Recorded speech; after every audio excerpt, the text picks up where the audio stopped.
नमस्कार मित्रों। आज हम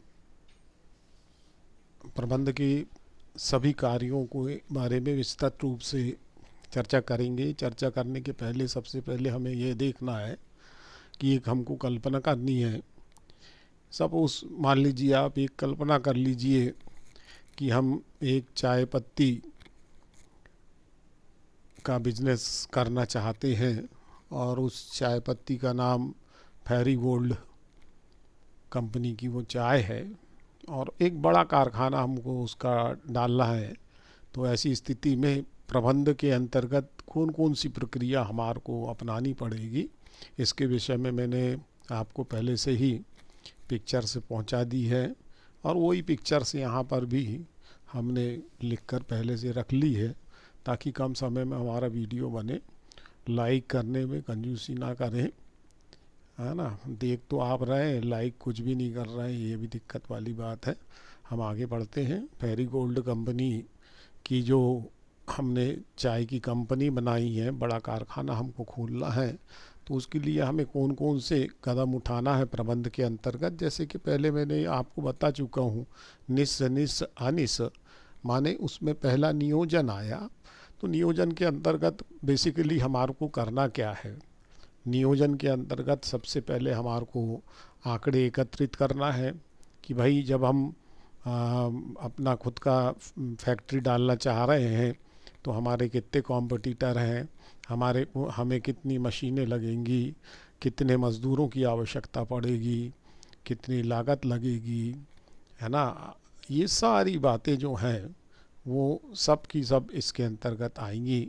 और ये आंकड़ों को जब हम एकत्रित करेंगे तो आंकड़े नंबर्स में आते हैं, 5, 10, 15, 20, 50, 100। तो इस हिसाब से सारे आंकड़े एकत्रित कर लेंगे हम और उसके आधार पर योजनाओं का निर्माण करेंगे। उसके बाद दूसरा है उद्देश्य का निर्धारण। बिना उद्देश्य के व्यक्ति महत्वहीन होता है। ठीक उसी तरह से बिजनेस जब हम कर रहे हैं तो हमारा एक निश्चित मोटिव होना चाहिए। और स्वाभाविक है किसी भी व्यापारी का मोटिव जो है, अब फेरी गोल्ड कंपनी का यदि कोई आप मालिक हैं तो स्वाभाविक है आपका मोटिव ये ही होगा कि ज़्यादा से ज़्यादा अधिकतम लाभ हम कमाएं तो और अधिकतम उत्पादन भी करें श्रेष्ठ क्वालिटी का। तो ये हमारा मोटिव होगा। तो उद्देश्य का निर्धारण करना बहुत ज़रूरी है।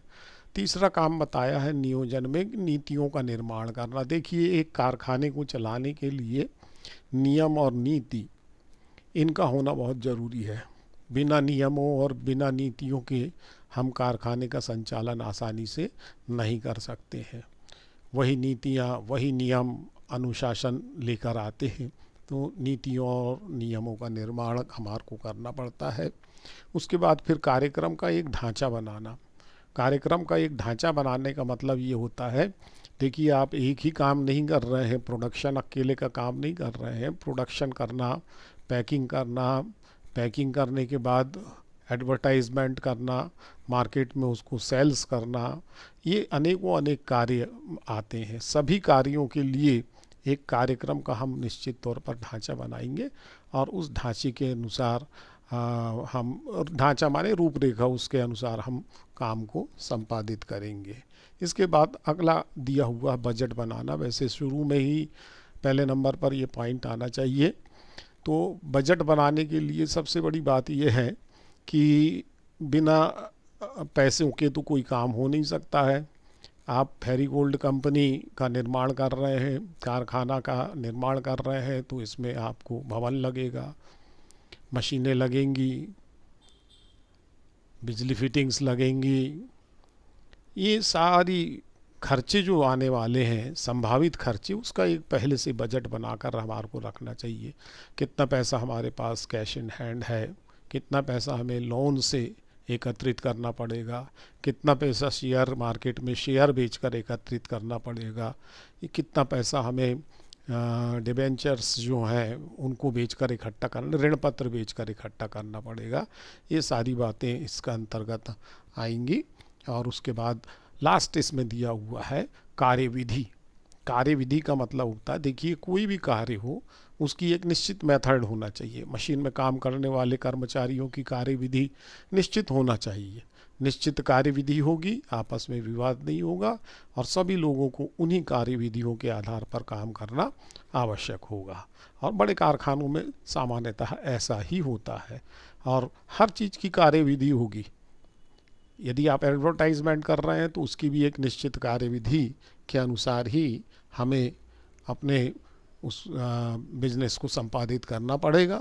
और इसका देखिए, कोई भी हो, नियोजन हो, संगठन है, नियुक्तियां हैं, निर्देशन है, ये सारी चीज़ें जो हैं इनका एक ही मोटिव है कि कम से कम लागत में श्रेष्ठ क्वालिटी का अधिक से अधिक माल बनाना।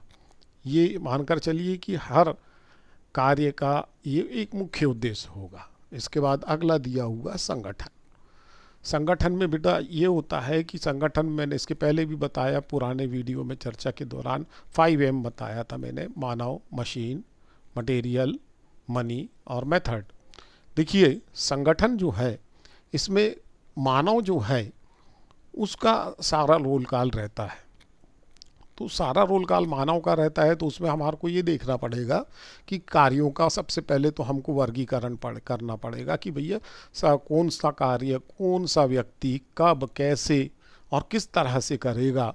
ये कार्यों का वर्गीकरण करना हमें बहुत आवश्यक होता है। कार्यों का वर्गीकरण करने के बाद इसमें स्वाभाविक है कि बड़े स्तर के अधिकारी भी आएंगे, मैनेजर भी आएगा, डिप्टी मैनेजर भी आएगा, मशीन ऑपरेटर भी आएगा, मिस्त्री भी आएगा, मशीन सुधारने वाला, और काम करने वाले मजदूर भी आएंगे। तो ऐसी स्थिति में उत्तरदायित्वों का निर्धारण करना बहुत ज़रूरी है। उत्तरदायित्व का मतलब होता है जिम्मेदारियाँ। जिम्मेदारियाँ पहले से ही निर्धारित कर दी जाए कि कौन रिस्पॉन्सिबल होगा, इसका करना हमें बहुत ज़रूरी है। उसके बाद है उसी में अगला अधिकार सौंपना। अधिकार सौंपने में ये बताया गया है कि देखिए, यदि आपके यहाँ पर मैनेजर रखा हुआ है आपने, तो उसको उत्तरदायित्व जिम्मेदारियाँ तो हमने दे दी है लेकिन अधिकार नहीं दिया है। तो ऐसी सिचुएशन में वह व्यक्ति, अधिकारहीन व्यक्ति जो होता है, वह निरर्थक किसी काम का नहीं होता है। मैनेजर के पास जो अधिकार यदि आपने सौंप दिया कि वह तनख्वाह, वेतन जो है, वेतन काटने का अधिकार उसको दे दिया, तो श्रमिक उससे भयभीत होंगे, उसकी बात सुनेंगे। अनुशासन विरुद्ध कार्रवाई करने का अधिकार मैनेजर को दे दिया तो श्रमिक उससे डरेंगे, अन्यथा नहीं डरेंगे। तो सारे अधिकार मालिक अपने पास केंद्रित करके रख लेगा तो कारखाने का संचालन ठीक से नहीं हो पाएगा। इसके बाद चौथा कार्य उसी में दिया हुआ समन्वय स्थापित करना। हालांकि ये समन्वय हर जगह आता है, मैंने इसके पहले पुराने वीडियो में बताया है। समन्वय स्थापित करने माने इतनी बड़ी संख्या में आपकी फेरी गोल्ड चाय कंपनी में लोग काम कर रहे हैं, तो ऐसी सिचुएशन में सभी छोटे अधिकारी हों, बड़े अधिकारी हों, कर्मचारी हों, मजदूर हों, इनके बीच में आपसी तालमेल होना और सहयोग होना बहुत आवश्यक है। तभी आपकी फैक्ट्री सफल हो पाएगी और ज़्यादा से ज़्यादा उत्पादन करके आप लाभ ले पाएंगे। इसके बाद अगला आता है नियुक्तियाँ। नियुक्तियों में भर्ती, चयन, प्रशिक्षण, पदोन्नति और कार्य में उनको हमेशा लगाए रहना, प्रशिक्षण देते रहना, ये वाली बात आती है। तो भर्ती में, भर्ती देखिए, अब ये अध्याय की एक पूरा लेसन आएगा हमारे को, तो उसमें हम और उसको डिटेल्स में पढ़ेंगे। तो भर्ती करना, चयन माने चुनना, श्रेष्ठ व्यक्तियों को चुनना। चुन लिया उनको हमने, हमारे यहाँ कंपनी में काम करने वाले, फेरी गोल्ड चाय कंपनी में काम करने वालों को यदि हमने चुन लिया है तो योग्य और श्रेष्ठ व्यक्तियों को ही हम चुनेंगे। चुनने के बाद एकदम से काम में थोड़ी ना लगा देंगे, नहीं तो वो नुकसान कर देंगे। सबसे पहले उनकी ट्रेनिंग की व्यवस्था, प्रशिक्षण की व्यवस्था करेंगे। प्रशिक्षण की व्यवस्था करेंगे, जब वो पारंगत हो जाएंगे तो उनको हम अपने काम में नियुक्त करेंगे। इसके बाद संचालन या निर्देशन आता है। दोनों चीज़ें बोलते हैं, संचालन भी बोलते हैं, निर्देशन भी बोलते हैं। तो मैंने इसके पहले भी पुराने वीडियो में बताया आपको कि बिना संचालन के काम होना संभव ही नहीं है। आप एक कंपनी, फेरी गोल्ड चाय कंपनी के मालिक हैं, तो आप एक अकेले हैं, परंतु आपके उस कारखाने या उस कंपनी में 2000 व्यक्ति काम कर रहा है, तो वह स्वयं से होकर स्वतंत्र नहीं है। हर बात के लिए वह आपकी ओर ज़रूर देखेगा, क्योंकि वो अपनी मनमर्जी से कोई भी काम को कर नहीं सकता है। तो ऐसी स्थिति में आप उनको समय समय पर निर्देश देना, पालन करवाना, वो जो निर्देश आप दे रहे हैं वो उसका पालन कर रहे हैं या नहीं कर रहे हैं ये भी देखना, पर्यवेक्षण करना माने निरीक्षण करना, कारखाने में सदैव अपनी सतत निगाहें बनाए रखना।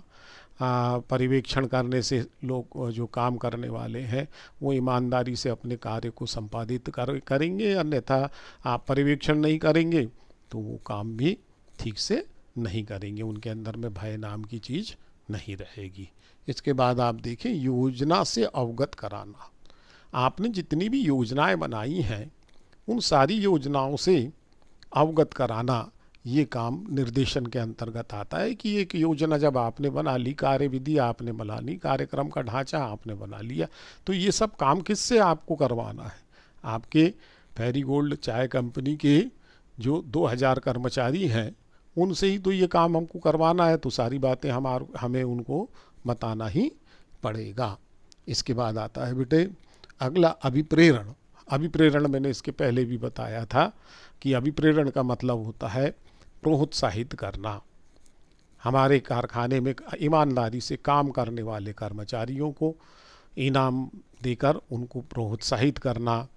ये मैंने इसके पहले भी बताया कि मौद्रिक भी हो सकता है और अमौद्रिक भी हो सकता है। इसके अलावा और बातें इसमें अब विस्तृत रूप से चर्चा कर रहे हैं तो और बातें भी आई हैं कि कर्मचारियों से चर्चा करना, ये भी बहुत अच्छा काम होता है अभिप्रेरण से, कि कोई हम नया काम कर रहे हैं, हमारे कारखाने में कोई नया प्रोजेक्ट लगा रहे हैं, तो हम अपने कर्मचारियों से चर्चा करें। चर्चा करने के बाद उनकी तकलीफ़ जाने, मुसीबत जो है उनकी वो जाने, और साथ में उनको हम जब चर्चा करेंगे तो वो प्रसन्न होंगे, प्रोत्साहित होंगे, और उनका प्रोत्साहन होने से स्वाभाविक है उनको भी ऐसा लगेगा कि नहीं हमारा मालिक हमें चर्चा करता है, हमें इस योग्य समझता है, तो वो प्रोत्साहित होंगे। और एक बात ये है कि ये अभिप्रेरण का सीधा संबंध सारे कर्मचारियों से होता है, तो कर्मचारियों को समय समय पर क्षतिपूर्ति भी देना चाहिए। यदि मान लीजिए कारखाने में काम करने के दौरान कोई चोटग्रस्त हो गया है तो उसका इलाज कराना, उसको पैसा देना दवाई गोली की, ये तमाम व्यवस्थाएं करना भी बड़ा आवश्यक हो जाता है। इसके बाद आप देखें नियंत्रण। मैंने इसके पहले भी बताया था आपको कि नियंत्रण करना चिल्ला कर काम करवाना नहीं है। देखिए बड़े स्तर के जब कारखाने होते हैं, जैसे आपने बहुत बड़े स्तर पर फैरीगोल्ड चाय कंपनी, टी कंपनी बनाई हैं, बड़े स्तर का जब बनाए हैं तो वहाँ पर आपके अंडर में काम करने वाला मैनेजर भी होगा, बहुत बड़ी बड़ी मशीनें लगी होगी तो इंजीनियर भी होगा, और ये पढ़े लिखे लोग और समझदार लोग होते हैं। और आजकल तो हर कोई पढ़ा लिखा और समझदार है, चाहे मजदूर वर्ग भी क्यों ना हो। तो ऐसी स्थिति में आप उनसे लूज टॉक नहीं कर सकते हैं। वो अपने आत्मसम्मान के प्रति बड़े सचेत होते हैं और अपना काम ईमानदारी से भी करते हैं। तो उसके लिए सबसे पहले नियंत्रण में ये बताया गया है कि एक मापदंड आप निर्धारित कर लीजिए कि प्रति घंटे प्रत्येक मशीन से कितना माल उत्पादित होगा। ये पहले से आप अपने कर्मचारियों को, मैनेजर को, डिप्टी मैनेजर को, सबको बता दीजिए। तो इसमें क्या होगा, मापदंड हमारा निर्धारित हो गया। अब मापदंड निर्धारित हो गया, बता तो दिया है हमने, तो फिर हम प्रति घंटे जो हैं वो मूल्यांकन करेंगे, पर्यवेक्षण के द्वारा घूम घूम कर देखेंगे कि प्रत्येक मशीन में उतना प्रोडक्शन हो रहा है या नहीं। यदि मान लीजिए प्रोडक्शन हो रहा है, बहुत अच्छी बात है। यदि प्रोडक्शन नहीं हो रहा है तो कमियों का पता लगाएं सबसे पहले। मशीन में काम उतना क्यों नहीं हो पा रहा है? कई कारण निकल सकते हैं। मशीन खराब है, कर्मचारियों की संख्या कम है, इसके पहले वीडियो में मैंने बताया। तो यदि ऐसी कमियों का पता लगता है तो सुधार के कदम, सुधारात्मक कदम माने जो भी कमी हमें पता लगी, मशीन खराब है तो मशीन सुधरा दे, कर्मचारी वहाँ पे मजदूर की संख्या कम है तो मजदूर की संख्या बढ़ा दे, तभी हम निश्चित मापदंड के अनुसार प्रोडक्शन प्राप्त कर पाएंगे। और जो हमने साल भर का एक लक्ष्य रखा हुआ है कि भाई हमें इतना प्रोडक्शन करना ही है, तभी हम इतना लाभ कमाएंगे, तो ये लक्ष्य तभी हमें प्राप्त होगा। इसके बाद सबसे लास्ट जो चर्चा का विषय है वो है समन्वय। देखिए ये लास्ट में ज़रूर रखा गया है, लेकिन ये सबसे आवश्यक चीज़ है, समन्वय, कोऑर्डिनेशन। इसके पहले भी मैंने पिछली वीडियो में कोऑर्डिनेशन के बारे में बताया था कि आपके कारखाने के अंदर में काम करने वाले कर्मचारी और जो मज़दूर हैं उनके बीच में सहयोग के भाव इतने ज़्यादा अधिक विकसित होना चाहिए, आपस में टकराव नहीं होना चाहिए। विचार जो है वो विचार जो हैं उनके आपस में मिलते जुलते होना चाहिए। और एक बात और है कि देखिए, हर व्यक्ति जो है अपनी स्वतंत्र विचारधारा का होता है, बंधना कोई भी पसंद नहीं करता है। तो उनकी स्वतंत्र बस विचारधारा जो है, विचार जो हैं, स्वतंत्र काम करने की क्षमता जो है, उसका तो आकलन हमने कर लिया है। लेकिन कारखाना है तो कारखाने में हमारे अनुसार उसे काम करना पड़ेगा, उसके अनुसार वो काम नहीं कर सकता है। तो यहाँ पर हमारे को सबसे पहले तो उन कर्मचारी और मजदूरों के बीच में तालमेल स्थापित करना पड़ेगा। दूसरा, आपको सबसे बड़ी बात का ध्यान रखना है कि आप पक्षपात ना करें। यदि आप अपने कर्मचारी या मजदूरों के बीच में पक्षपात करेंगे तो उसमें दो गुट बन जाएंगे, एक आपके फेवर में चलने वाला गुट और दूसरा गुट जो ऐसा हो जाएगा जो आपके फेवर में नहीं चल रहा है। यदि आपने इस तरीके के करा अपने कारखाने में, तो स्वाभाविक है कि ऐसी स्थिति में आपके यहाँ पर सहयोग का, तालमेल का अभाव हो जाएगा, आपसी टकराव होगा और उससे हमारा प्रोडक्शन खराब होगा। इसलिए हमें पक्षपात बिल्कुल भी नहीं करना चाहिए। समय समय पर उनको सूचनाएं देते रहना चाहिए। यदि समय पर उनको सूचनाएं मिलती रहेंगी तो वो आपस में कभी भी टकराव की स्थिति उनमें नहीं रहेगी और तालमेल बना रहेगा और ज़्यादा से ज़्यादा उत्पादन होगा।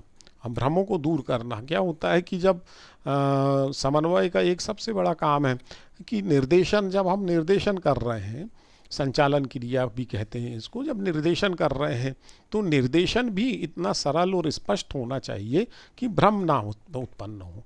यदि ऐसा होता है, भ्रम उत्पन्न होगा तो काम रुक जाएगा, काम रुकेगा तो प्रोडक्शन भी कम होगा, इससे हमारे लाभों में कमी आएगी। इसलिए हमें इस बात का विशेष ध्यान रखना चाहिए कि हम जब भी अपने कारखाने के अंदर में समन्वय स्थापित करते हैं तो भ्रम की स्थितियों को हमेशा दूर करते रहना चाहिए। ये हमारी नितांत आवश्यकता होती है। और दोस्तों, ये जो मैंने आज आपको ये बताया पूरी आपकी मैनेजमेंट की पुस्तक का सार है, इसलिए इसको बहुत अच्छे से समझें, बार बार इस वीडियो को सुनें, है ना। और मैं देख रहा हूँ कि बहुत से बच्चे लोग देख रहे हैं, शायद संभवतः दूसरे स्कूल के बच्चे भी देख रहे हों। आपसे भी निवेदन है कि विद्या है, विद्या का दान है, इसको हमें रोकना नहीं चाहिए। आपके दूसरे स्कूलों में पढ़ने वाले बच्चों को भी यदि ये पाठ्य सामग्री आप उपलब्ध कराते हैं तो हमें कोई दिक्कत नहीं है, बिल्कुल दो, उनका भी विचारों का ज्ञान बढ़ेगा। लॉकडाउन चल रहा है ना। और यार, एक शिकायत हमको ये है कि लाइक नहीं देते आप, है ना। मेहनत हम इतनी कर रहे हैं, आप लाइक नहीं दे रहे, लाइक देने में बड़ी कंजूसी कर रहे हैं। बहुत मतलबी टाइप के हो भाई, है ना। अपना देख लिया, सुन लिया, नोट कर लिया और जय सिया राम, तो ऐसा मत करिए, है ना। तो आज इतना ही। कल हम जो है ये पढ़ेंगे प्रबंध के महत्व और उसकी विशेषताएं, वो पूरे इस तरह से हम समझाएंगे कि हर जगह आपको वो काम आए, है ना। इतना ही आज का, बस। नमस्कार।